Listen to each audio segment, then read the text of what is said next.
Do you have a Lil Wayne story that the world really doesn't know about? I remember when we was in a hotel and we had some female we wanted to go to the club. Baby then would Slim have his own room, Baby had his own room with his girl, but all of us would share rooms. So we wanted to go how to these girls at the club, man, and we let Wayne, bro, hold the drugs and the money. Bro, put this up for us, shorty. And he knew what he had. He knew what he was doing. And he held it down for us. Because, see, Baby used to be on our trail. See, like, Slim knew what we was doing when we were going on the tour bus. Slim knew what we was doing, but Baby knew. He found out what we was doing. He made us pay him to keep his mouth closed. You know, so he would try to watch us, follow, see what we got going on, to try to start us, so to speak, because he knew we using their show, you know, they tour stuff to make our drug sales. And I remember that, man, because I was shocked, bro. When I got locked up, I called Wayne. I said, what you doing? Oh, I'm about to go drop my girlfriend off. Your girlfriend? I said, what y'all was just doing? You know. I said, boy, you weren't doing that when I was out there. I know things change. I said, yo, little boy told me, Wayne told me things change. I said, wow, bro. You say, I'm a man now. Yeah. Yeah. It's Weezy F Baby, you know? That's right, baby. Yeah, bro. We just say things change, bro. I have a fan question, and I'm not from your area, but this guy, he's from 504. He asked this question. He says, I want to know if while he was active, did he ever go to war with any of them boys off of the West Bank? He said, I'm off that side of the city. Tell him, I love the West Bank. I robbed a few people on the West Bank. Okay. Actually, we called out one of our first, I was our second shooting on the West Bank. Oh yeah, tell us about it. Back then in Cutoff, we was going to a party. Okay. And this guy jumped out there talking crazy. Like, they had a fight going on. So we had just got off the bus. We caught the bus over there. Tell him, you know about Terrance? Back there in Cutoff, there these apartments called. And he gonna tune in, so. Yeah, he gonna know what I'm talking about. He gonna back there in Cutoff. So, I forgot that. I know when you come up with the bus, they had a gas station back there. The bus stop. And then Terrance. The street was called Terrance. So they got them apartments over here. But my people stayed in an apartment when you come around. It's two apartments across the street from one another. And then you go down there to the Cutoff. I got family stay all back there. I didn't rob people there. So we just did our calls. We used to go back there.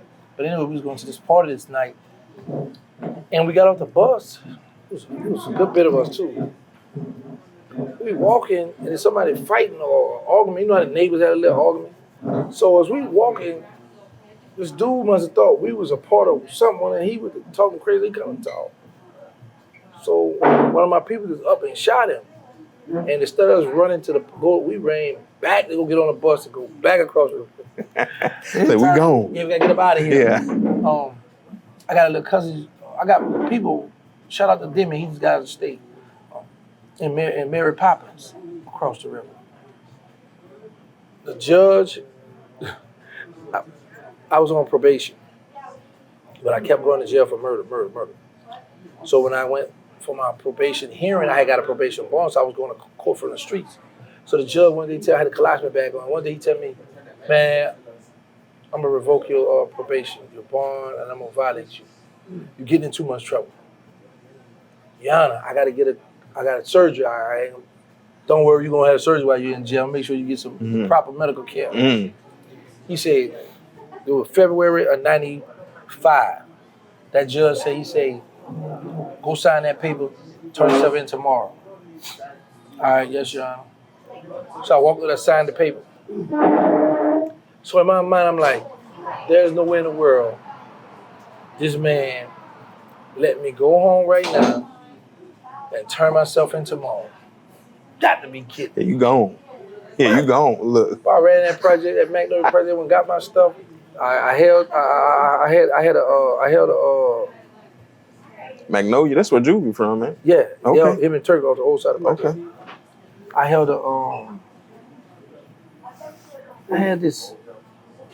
this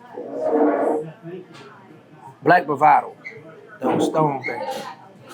So I used to hold that from mosquitoes and mosquito mother name though. But I loaded up, got mosquito, shot downtown. I was staying with this girl named Trina. I don't call her sister nigga, they gonna know what Trina I'm talking about. But it was Trina, bedroom. All right, when you first come in, they had a cousin, red, thick. Her older sister, she was fine too. Then she had another sister that was thick, and then it was Trina, in the bathroom, in the kitchen. We would sleep back here, last room. Man, I would get on top of Trina. Just knowing her sisters was right next door to us, I just closed my eye, think about her sister, bro. Bro, I was in the house with 4 women, bro. Homie, I'm living in the house with 4 women, bro, downtown. Yeah, and That's a good life. Yeah, I finally got caught the next month.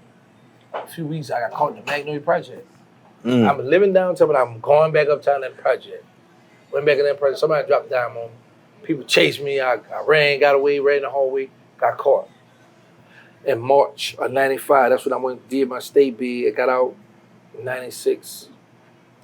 Bro, as long as I've been home, for when I started getting in trouble in 1990, as long as I had been home, just as long as I've been home now, but then was a year and 11 months. Congrats. Yeah, I had got out in 96, from 96 to March 6, 1998.